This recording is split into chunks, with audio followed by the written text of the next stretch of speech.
Значит, заехал на ремонт угольный пылесос в нерабочем состоянии.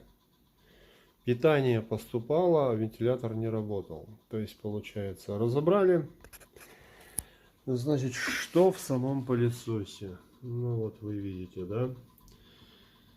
Не в самом, вернее, пылесосе, а в самом моторе. То есть в роторе. Это было все разобрано, все это было зачищено. И это было внутри. Вот, выбивалось я просто ушел в сам корпус.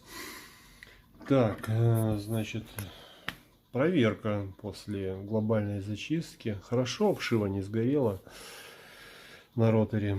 Ну, я имею в виду обмотка.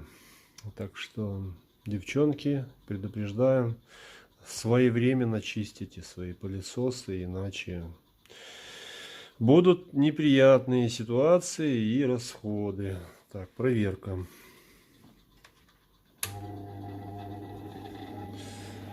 Работает. Работает мягко, работает отлично. Так.